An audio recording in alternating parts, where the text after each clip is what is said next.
Thanks for being here. Subscribe to Cheating Stories Best, so you don't miss new stories. Did the wife secretly cheat while the husband was vacationing with his girlfriend? Today's story with a similar plot. Enjoy watching it. At the time my story begins, Jamie and I had already been married for 6 years. Our wedding with 300 guests, including the bride and groom's relatives, along with flower arrangements totaling $20,000, remains vivid in my memory. At that moment, the waiter posed the question, "Do you, Jamie Elizabeth Snowden, take Blake William Benson as your lawfully wedded husband? Forsaking all others, until death do you part?" I recall her answering yes, looking at me as if her gaze confirmed that we both pledged to remain faithful to each other. I gave my consent with the same determined look. I always believed that Jamie and I were a perfect match, sharing similar goals and interests but with enough differences to maintain mutual interest.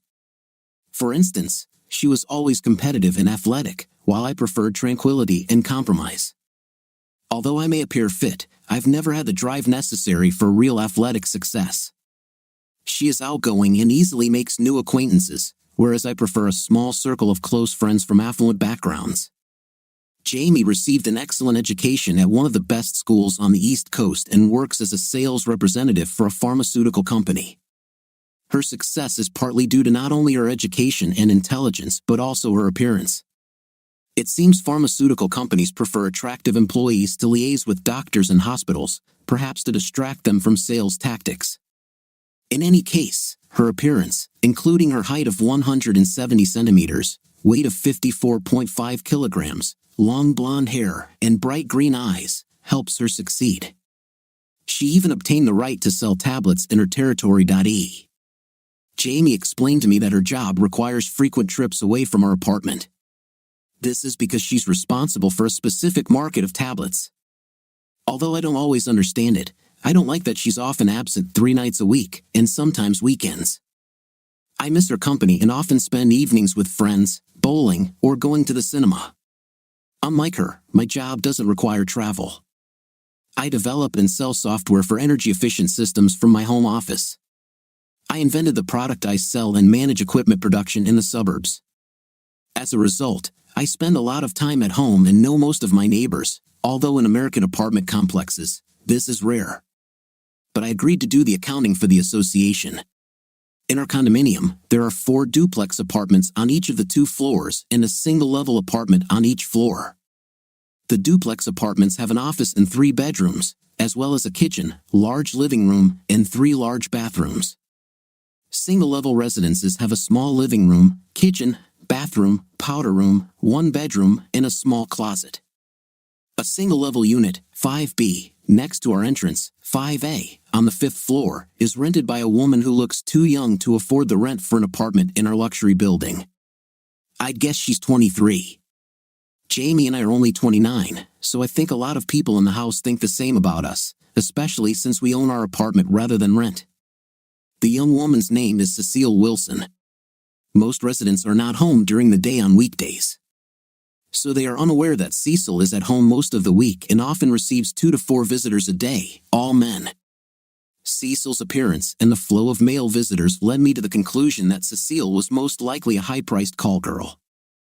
Although I had my suspicions about Cecil's profession, I didn't bring it up with her 3 dozen times when I saw her at the pool or at the health club the first year she started living in 5B for 2 reasons.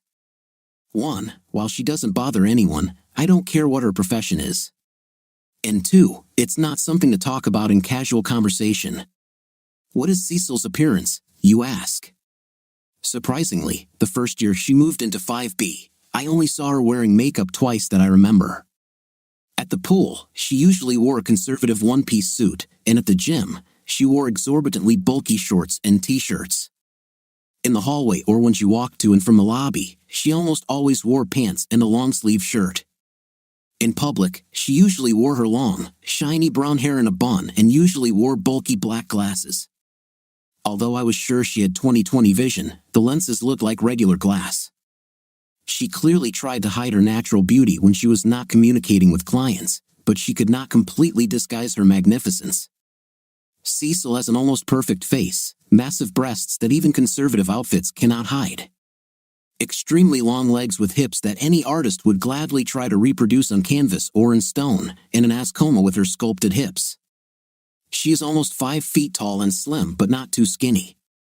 My relationship with Cecil was pleasant, if not friendly, during that first year. We knew each other's first and last names, always smiled and said hello if we walked by. We had more than a few idle conversations during workouts or at the pool, and the one time we ran into each other at the local Kroger. We had a 5-minute discussion about how best to prepare and serve organic vegetables. She was a health nut, not just about exercise but food as well. That all changed one Thursday around 1 p.m., a day when Jamie was out of town and was due back on Friday around 6 p.m. I was leaving my apartment to make one of my weekly short trips to the equipment manufacturing plant when I heard screaming and banging in apartment 5B. This was very unusual, especially since the apartments are very soundproofed. I listened at the door and didn't like what I heard. It sounded like the guy was hitting the woman. I knocked on the door. The superintendent opened up. It was quiet for a few seconds, although I thought I heard sobs. Then a deep male voice said through the door, "We don't need anything. Open the damn door or I'll call the cops."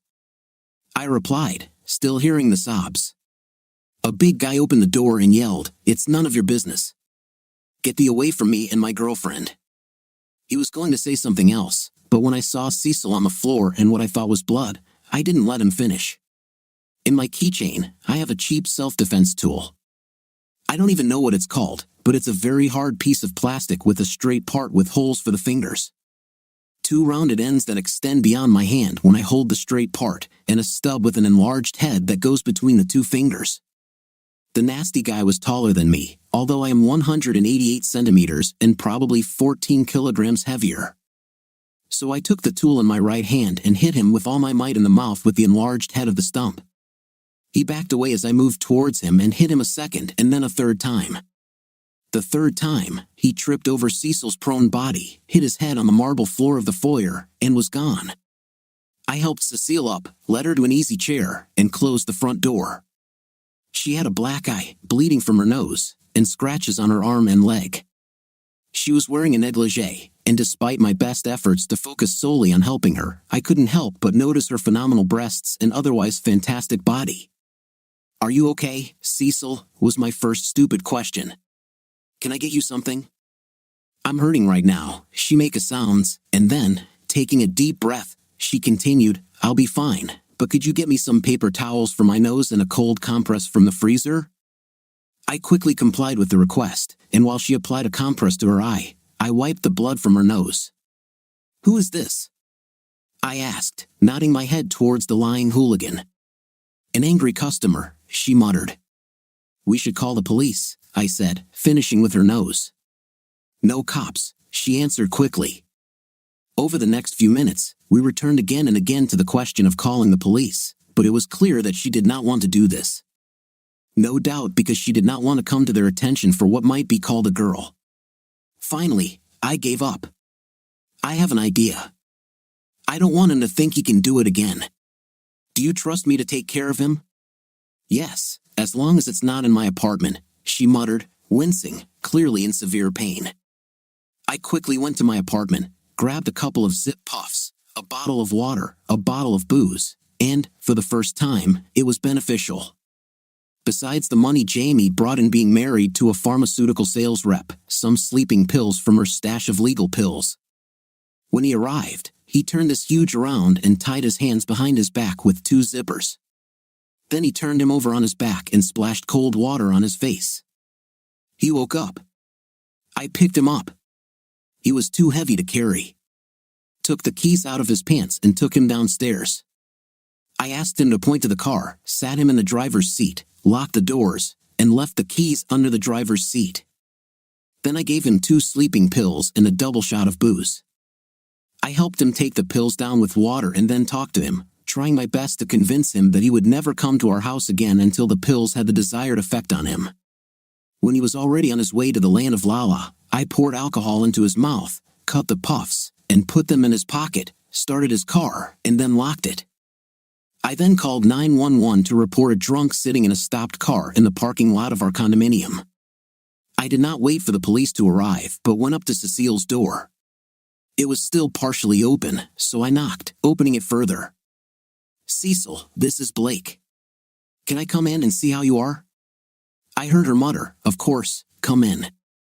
Now she was sitting on the couch wearing a sweatshirt and sweatpants over her negligee, her head thrown back with one compress on her nose and another on her eye. "Let me take a look," I said when I was next to her, then I carefully removed her hand and the compress from her eye. It didn't look very good. "I think you should let me take you to the emergency room," I said sternly.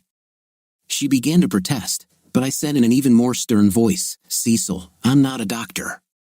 But your eye needs to be examined. I'm taking you to the emergency room, and you have no choice. Where are your shoes and purse?" She obediently pointed them out to me. I put her shoes on her feet. "Damn, even her legs are great," flashed through my head when I did this, and we walked slowly. When we got down to the building, I led her away from the police. They smashed the front passenger side window, turned off the car, pulled the bully out, and loaded him into the van just as the tow truck pulled up. On the way to the hospital, I called my production and said that I would be late. I helped Cecil register at the hospital, confirmed that she had health insurance, and then gave her my business card, which included my cell phone number. "Call me when you're done. I'll pick you up and take you home," I told her, handing her a business card. "You've already done too much." "You don't," she began to say when I interrupted her. I carefully placed the card in her hand. "No, listen. Call me. You may need to stop by to pick up your medication. Call me, and I'll be here in 10 minutes. I have no urgent business today," I said. "Okay, thank you," she said, trying her best to smile weakly, then I patted her on the head and left. I was just finishing work at production when my cell phone rang. "Hey, Blake, this is Cecile," came a relatively strong voice on the other end, stronger than when I dropped her off. "Are you ready to leave?" I asked. "Well, yes, but I can hail a taxi if you're busy," she continued. "I'm not busy," I answered in a cheerful voice. "I'll be there in 15 minutes. The traffic is a little worse than usual. Just wait in the emergency room, and I'll come pick you up, okay?" "Thank you," she replied quickly. When I picked her up, she had a bandage over her eye and cotton wool in her nose. We stopped at the pharmacy to buy her pain pills and ointment, and then I brought her back to the apartment. "How about I bring you something to eat for dinner?" I said as she sat down on the sofa. "You don't have to," she interrupted her again. He interrupted her again. "I'll eat alone if I don't. How about chicken fingers and fresh vegetables?" I saw her hesitate, and then remembering our discussion at Kroger, I added with a big smile, "Everything is organic." She laughed with all her might. "What if I come with food already prepared at 6 o'clock? I asked. "Sounds good to me," she smiled faintly. "Here, so you don't have to knock on the door, just come in," she said, handing me the key from her purse.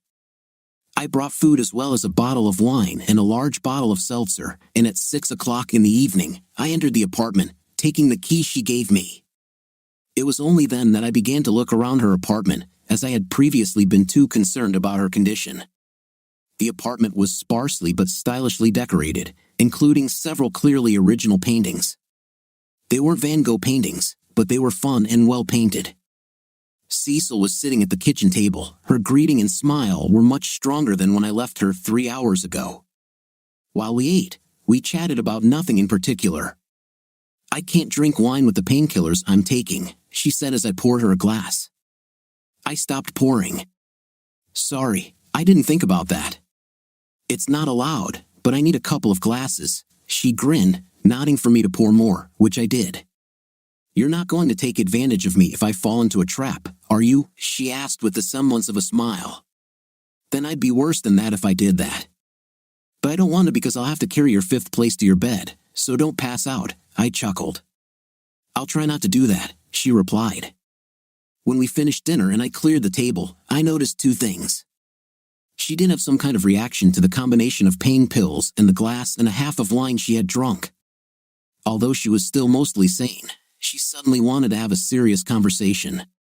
"You probably think I'm terrible for entertaining men," she said, now looking me in the eye and sipping from her glass of wine.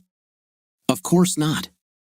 How you earn your living is your business if it does not infringe on my rights, I answered sincerely. How long ago did you realize that I work as an escort? She asked, this time making eye contact with her only eye that wasn't covered. About a month after you moved in, I replied dispassionately, sipping my glass of wine. You and your wife, what's her name, Jamie, are you and Jamie talking about this? She asked. Never. Jamie doesn't come here often, as you've probably guessed, and it's not something we could talk about anyway. I don't gossip, and I certainly wouldn't speculate on the profession of a good neighbor. After some more conversation, apparently she was both feeling me out and unloading. She said, you're the only straight guy I've known since I've lived here who hasn't hit on me. Why? Because I take my marriage vows seriously. More than 90% of my clients are married, she replied, but I'm not one of them. If you're wondering, physically, you are the most desirable woman I've ever seen, but I don't know you well enough to know if I'm compatible with you. And I've never been into just a physical relationship. I need emotional attachment to have the intimate experience I want. So if you're offended that I didn't hit on you, don't be offended. She didn't say anything in response to that. She just looked at me with her one good eye for a good 30 seconds. You know, despite the number of clients and the intimate nature of my business, I am lonely. I have almost no friends. My type of business and hours of work preclude this, at least for the people I would like to interact with, she said. After that, we moved on to a painfully direct conversation about her personal life. It ended with me asking, so what is your ultimate goal in life, Cecil? Ultimately, I want the same thing as you. I want to have a spouse and eventually even children. I want someone to be my one and only, for me to be faithful to him, and for him to be faithful to me. I'm saving enough money so that I'll be financially independent by the time I'm 30, and then I'll move out, give up this life, and try to find the right mister. But my plans are temporarily on hold because until my eye, nose, and these scratches on my limbs heal, I won't be working. An idea suddenly appeared in my head. Tell me how you feel about working for me, I began to say when she suddenly flushed. What? I thought you were different, she said in a high-pitched voice, with tense muscles and an expression of disbelief on her face. Let me finish, I laughed, then realizing that this was not something I should have laughed at, I quickly continued. I'm not trying to hire you for intim. I need help filling out paperwork. I'm hopelessly behind and keep putting it off. This is something that even a cyclops can do if he puts his mind to it. But I can't pay your normal rate, I continued, now that she had relaxed and even giggled at my cyclopean dig. Which is $700 an hour, $2,500 for a full night, for $1,000 a day on site plus expenses, she muttered before catching herself, blushing, and putting her hand to her mouth. I did not miss. I can't pay $700 an hour, but I can pay $25 an hour and offer free food every now and then until you're cured, she giggled. On Monday, show me what you want me to do, and I'll let you know. After another 20 minutes of small talk, it was clear that she was exhausted, and I gathered my things. She hugged me, whispering, "Thank you very much," in my ear. I patted her on the head and left. Despite the excitement at the end, I found it a lovely evening with a friend, no real intimate connotations. I liked her as a person, and I never thought that she might be lonely. On Friday morning while I was working in my apartment, there was a knock on my door. "Hi, Blake," said a smiling Cecil, dressed in her usual conservative clothes. "Hello, Cecil. Are you feeling better today?" I asked cheerfully. "It still hurts like hell, but I'm in a better mood," she chuckled. "You probably want your key back," I began to say, reaching for the key on the table in the foyer. "No, why don't you leave it in case I have to be rescued again and the guy doesn't answer the door? I'm here because I hate to ask you for more help after everything you've done, but I desperately need to buy groceries. And the doctor has absolutely forbidden me to drive with my blindfold and pain pills on. Can you take me sometime today?" "Of course," I smiled broadly. "How about in an hour, 1:30? "Great," she giggled, clapping her hands. "Just knock on my door when you're ready." Cecil and I had a great time going grocery shopping. I think this was the first time in my life that grocery shopping was actually fun. While I don't hate the activity, I've never particularly enjoyed it. I had fun with Cecil, especially when she talked humorously to the vegetables, imagining that they were people. The following Monday, Cecil came to my apartment shortly after Jamie had left for work. I showed her how to fill out all the different papers that were lying around my office and even in the living room. She was very conscientious, not fast, but it was the first time in her life that she was filling out paperwork, so accuracy was much more important than speed. We had lunch together, worked some more, and then I took her to the pharmacy to buy some things she needed. Thus began my friendship with Cecil Wilson. I think I was the only male friend Cecil had since she was 18. Every other man she met wanted her, and that was his sole purpose for communicating with Cecil. If I didn't want her in an intimate way either, she was the most alluring and sultry woman I've ever met in my life, but I was married. I took my vows seriously, and I had other attractive women as girlfriends in the past, so I didn't look at Cecil as just an intimate object. With Cecil around, the nights and weekends when Jamie was out of town were no longer lonely. With Cecil, I always had something to do. Even after she was completely healed after about a month and looked as good as before she met that.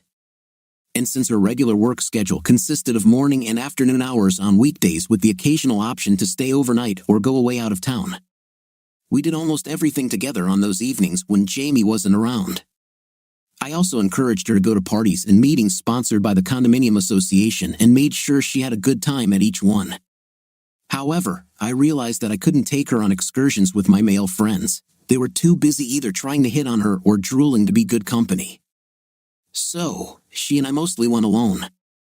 She seemed to enjoy it, even when she started working as a call girl again. She insisted on helping me with the paperwork. I soon discovered that she had greater intellectual curiosity and greater intelligence than she had apparently been given credit for most of her life.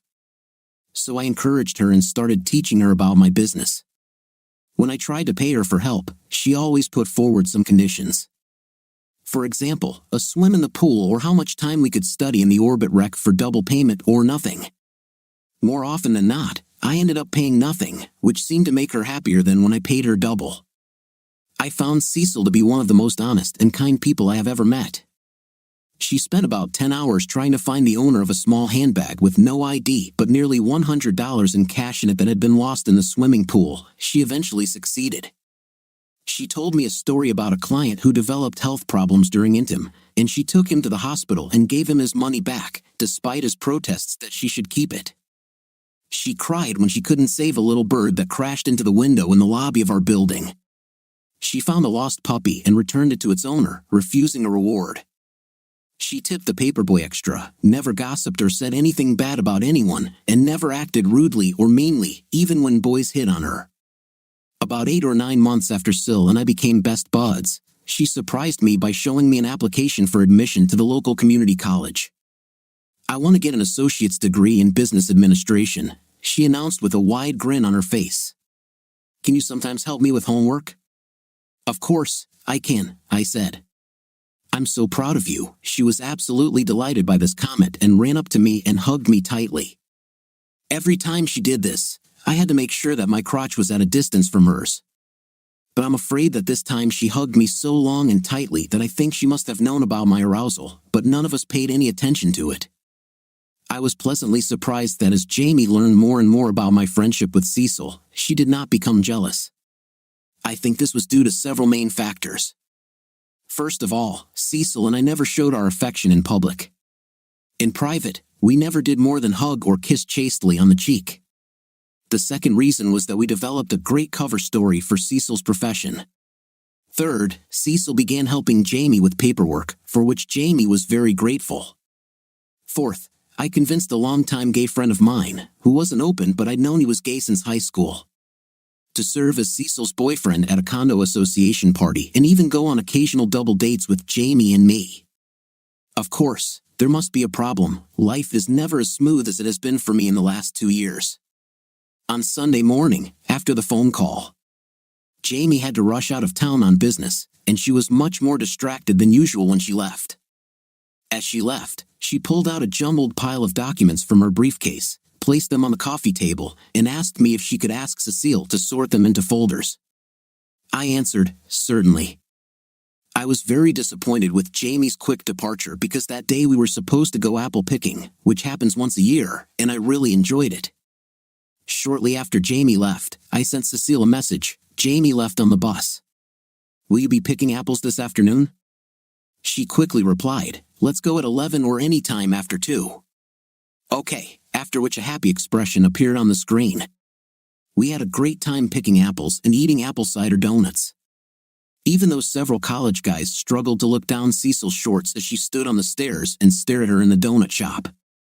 That evening, we had dinner together at my condominium and planned to watch a DVD after that, but before I put the disc in the player, Cecil asked, "What is this?" Reaching for the pile of papers that Jamie had left in disarray on the coffee table. "Oh, these are the papers that Jamie dropped off in a hurry and asked if you could process them before she returned on Wednesday evening," I replied dispassionately. "Of course," she replied, trying to gather the papers together so she could pick them up. While she was doing this, something fell from the stack onto the floor. I was busy loading a DVD and just now noticed that something had fallen. I didn't realize anything was wrong until I turned and looked at Cecil's face. She was holding what looked like a photograph in her hands and had a completely traumatized expression on her face. "What is this, Cecil?" Nothing," she said quickly, placing the photo back in the center of the stack. Cecil would never be a professional poker player. Her face clearly showed that this was not nothing. I approached her. "Let me see what you were looking at." "No, it's nothing," she answered, trying to slowly leave the room with a bunch of various papers in her hands. This made me even more curious. I carefully took her hand. "No, I really want to see this." "What's the big secret?" When I freed her from the load, she sank onto the sofa and buried her face in her hands. About halfway down the stack, there were 3 6x9 photos, each of which featured Jamie naked and a different guy making out with her, night, and she did it on camera. I sank onto the living room carpet, 2 photographs and the rest of the pile of papers fell to the floor, and I sat stunned with the 3rd photograph in my hand. "I'm really, really sorry," Cecil said, putting her hand on my face. I looked at her, stunned. "Maybe these are old photos from before you got married," she said, trying to find something positive.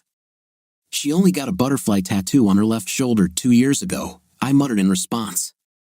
After a long pause during which Cecil asked if there was anything she could do, I finally said, "Cecil, I need some time alone to try to process it all.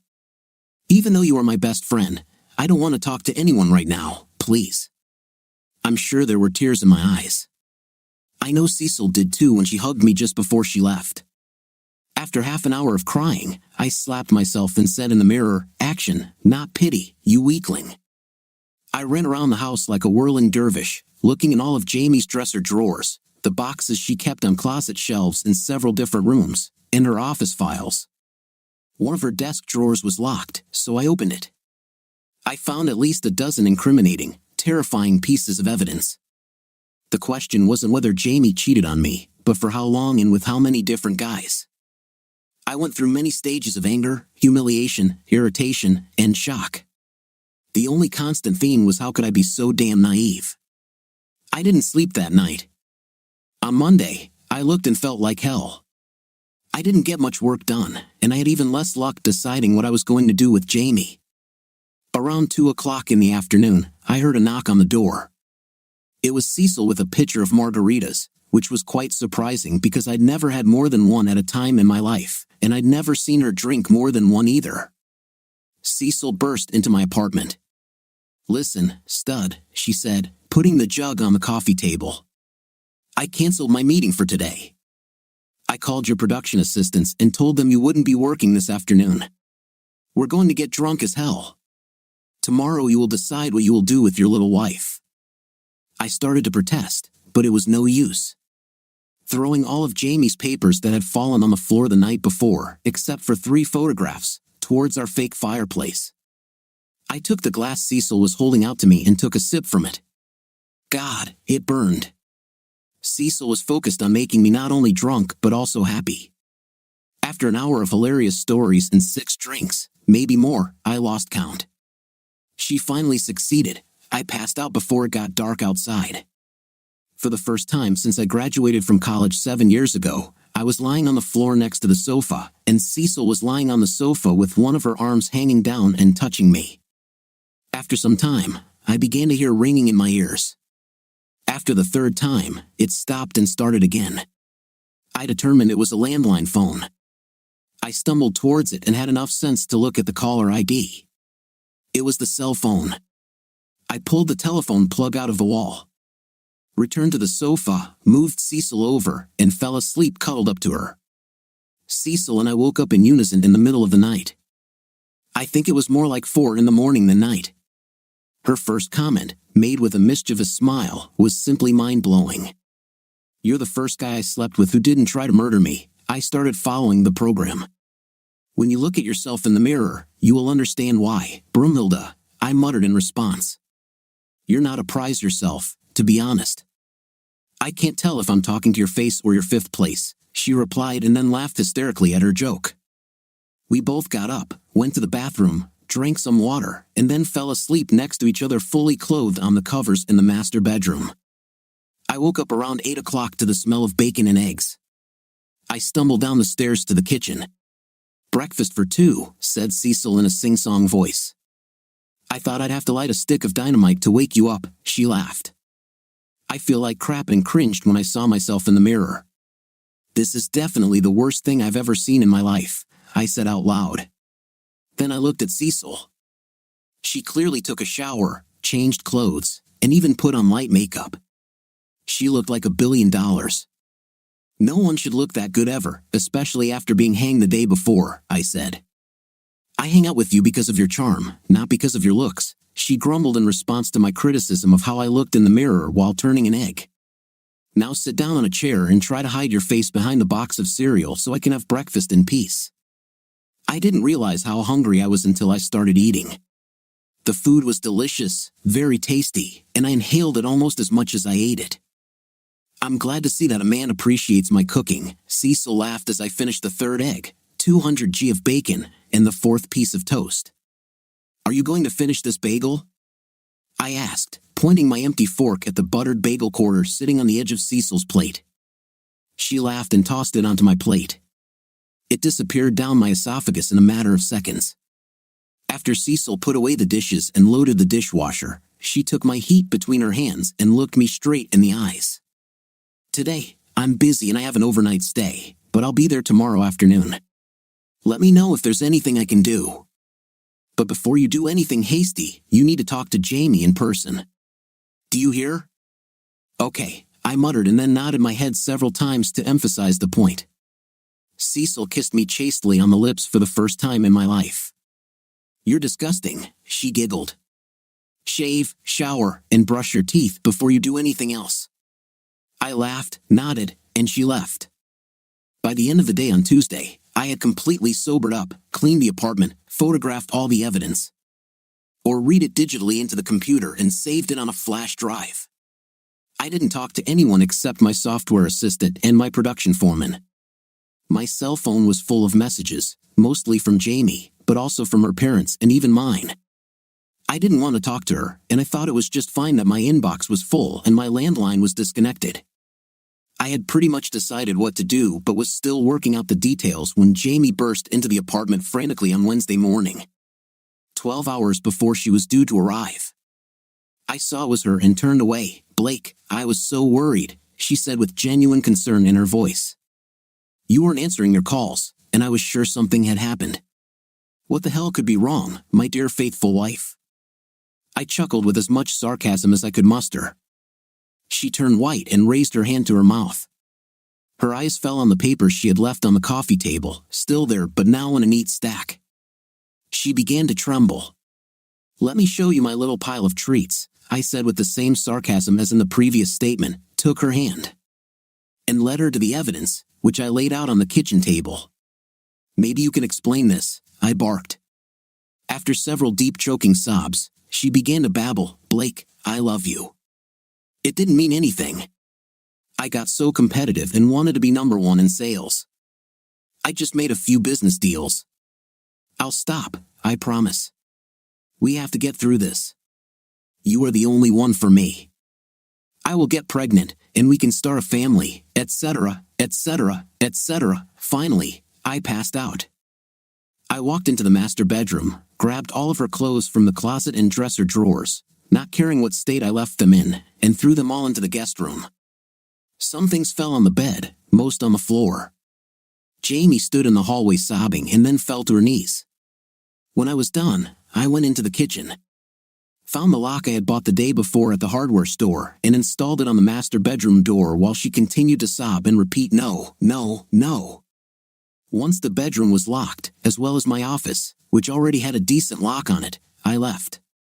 First, I went to my production, then to lunch, then to the cinema. I returned to the apartment around 11 in the evening. Jamie was sitting on the sofa in the living room. She looked like hell. Her mother and sister were there.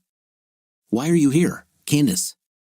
I asked with irritation in my voice, looking at my mother-in-law. As far as I was concerned, she was a typical condescending rich. I always tried to be friendly with her so that there was at least a semblance of peace between us. "No more, Blake," she said, clearly impressed by my attitude. "Jim's sister, Sherry, and I want to offer you any help we can to help you get over Jamie's mistake." "A mistake?" I laughed. "Is that what you call it? Did you show your mom the photos, honey?" I asked Jamie sarcastically. She lowered her eyes, refusing to make eye contact. "You know what you can do, Candace? Make Jamie those 3, 4, 10, whatever guys she have a night with. And then we can talk." I went into my bedroom and locked the door. Surprisingly, I slept well that night. When I got up the next morning, Jamie was gone. There was a simple note: "I've decided to go see Mom and Dad until you calm down and we can talk some more. Don't throw away our future, Blake. We can get through this. Love, Jamie." On Monday morning, at her parents' house, Jamie was handed divorce papers. There were 2 sets. The first proposed divorce by mutual consent, dividing property 50-50 due to irreconcilable differences. The second asked for a divorce on the grounds of adultery, accompanied by copies of 5 pieces of evidence that left no doubt. My simple note: I haven't filled any of these applications yet. Take your pick. I need to hear from you by 9 p.m. tomorrow. If I don't hear from you by then, I'll submit application number 2. Have a nice life. On Monday evening, around 6 p.m., there was a knock on my apartment door. It was Cecil. "Let's go eat pizza." "I'll treat you," she said with a wide smile. "I don't." I began to say, for which she was clearly ready because she immediately purred, "You don't have a single excuse not to go. Let's go, okay?" I said I need my wallet as I started to walk back to the apartment. "No, you don't need it. I'm treating you.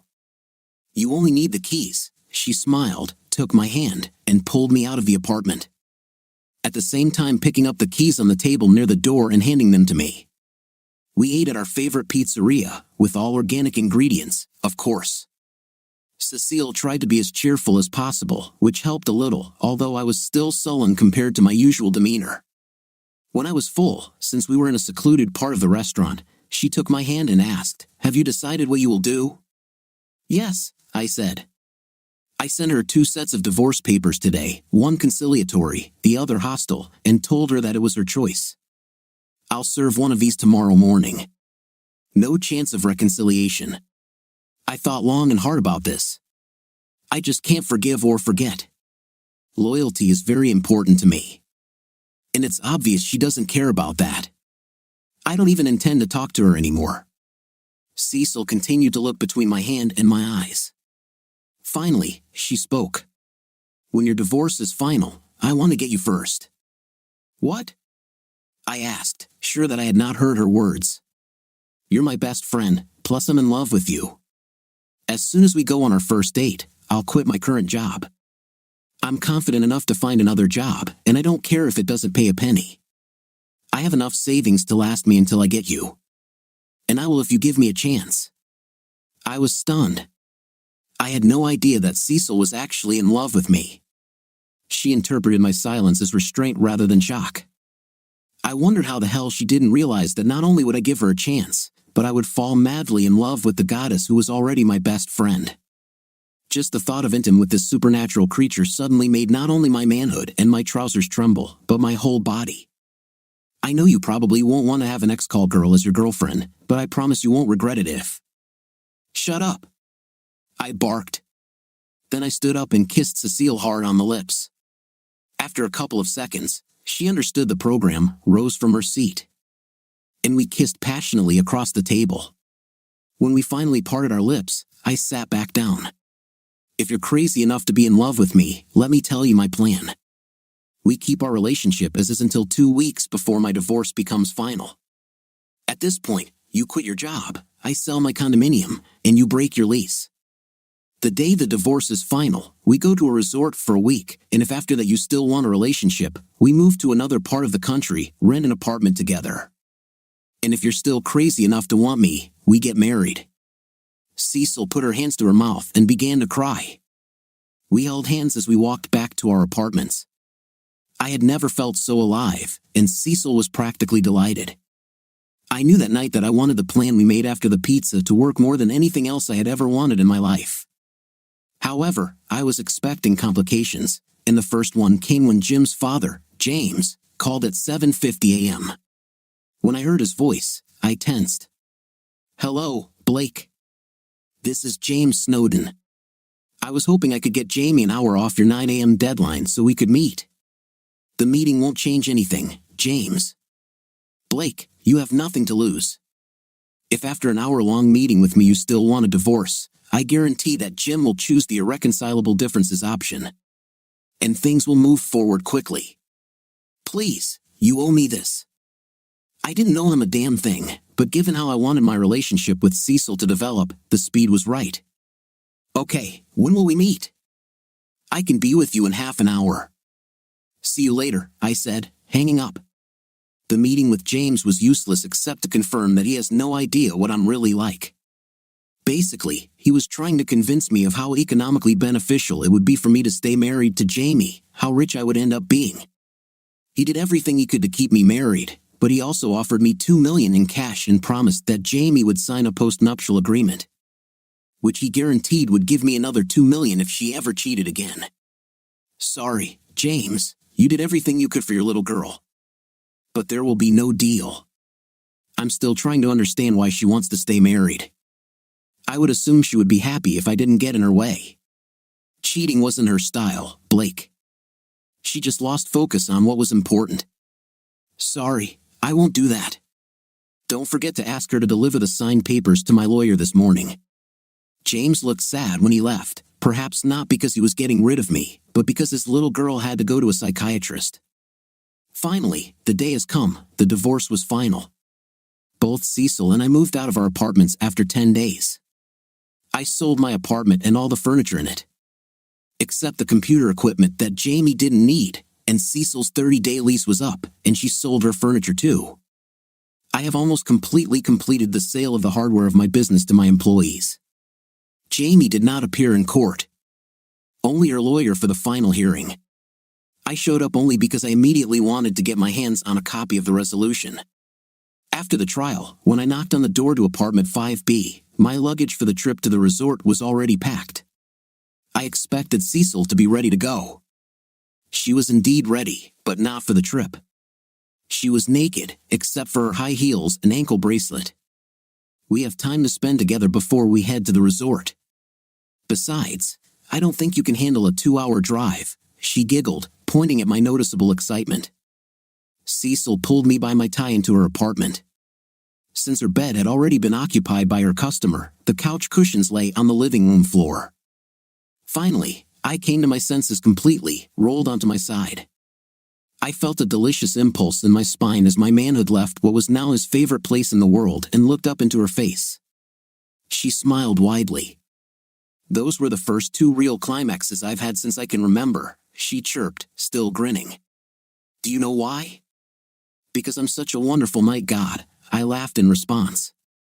"You would," she giggled, and then became serious. "I reached fantastic climaxes because we made love. We didn't just have intimate. I really love you, Blake. And I love you very much too, Cecile." Even before you just rocked my world with intim that was so much better than anything I'd ever experienced before that it felt like something else entirely, I said. She kissed me deeply. Having rested a little, we played the second round. After mutual caresses, we made love again, because that's what it really was. Finally, we got dressed. I loaded our suitcases into the car, and we drove off on the way to the resort. Cecil snuggled up to me until we had driven for about an hour. Then she pulled away and said, "Blake, I have 4 things to tell you. I have to do this now before we continue. Ready?" "Ready," I smiled. "First of all, my name is not Cecil Wilson. I'm Barbara Godin, Babs for short. I have a full set of fake IDs so good that I was able to sign an apartment lease and buy a car with them. If things work out between us, I intend to completely rid myself of my old identity and cut off all contact with my 4 years as an escort." "Wow, you could work for the CIA," I whistled back. "You are very good at hiding your identity. Should I call you Babs now?" "Don't call me Babs until you're ready to put a ring on it," she chuckled. "Okay, Cecil, what's the next revelation?" "I stopped working as an escort the day I told you I loved you. And I accelerated through a community college program so that I'm all the way through my freshman year and have 3 credits for my sophomore year." "This is fantastic," I answered sincerely, and not only for one reason. "You are full of surprises. Not finished yet," she grinned. "Thirdly, I came up with a new concept for an online business that I would like to open. I'll suggest this idea to you after our visit to the resort, and if you like it, we can work 50-50ths. "I can't wait to hear about it," I smiled. "Finally, fourthly, and this is the only thing that makes me tense," she sighed and seemed to blush. "If you have questions about my work as an escort, you should ask them this week, and I will answer them honestly. After this week, I don't even want to think about it anymore, and any mention of it will make me very angry. So, if you have questions, ask them this week."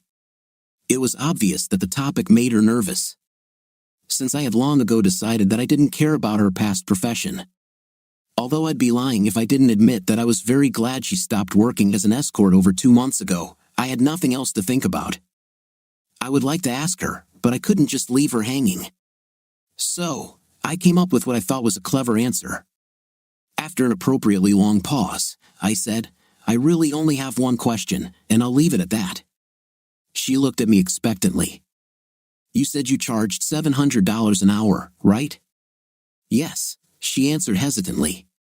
"Now that I made love to you, I wonder why did you take so little? You should have charged 100 times more." She smiled widely, kissed my cheek, and then rested her head on my shoulder. That was the last time we talked about this. Our stay at the resort was phenomenal. I'm sure no one had a better honeymoon. Although technically we didn't have a honeymoon, for me, it was all kinds of fun.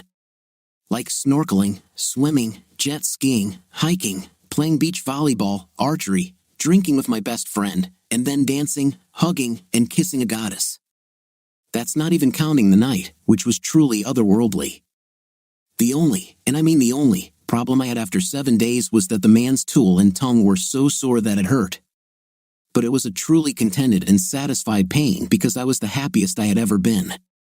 After the first day at the resort, when we fell asleep in each other's arms after fantastic lovemaking, I decided that I would propose to her, which I did on the 5th day. She said yes. I would have gotten married the day after we left the resort, but since Cecil, Babs, had never married, and since she had very few relatives she cared about and wanted to be around, we waited 3 months and had a small, albeit perfectly proper wedding ceremony and reception in our new city. Within 9 months of moving to a new city, Babs earned an associate's degree in business administration. We worked together in my software business, and 3 months after that, we launched her new business using a patented system she came up with to maximize promotions on the internet using hybrid recognition of search queries. However, now, 3 years after launching, we have decided to sell her business for a 7-figure sum because she needs to focus on something else. Babs, my best friend, intimate with goddess, and love of my life, is pregnant with twins. What do you think of our story today? As for me, the story is quite lifelike as it is a common situation when a wife secretly cheats while her husband is away from home. What's your opinion? Write in the comments. Until new videos.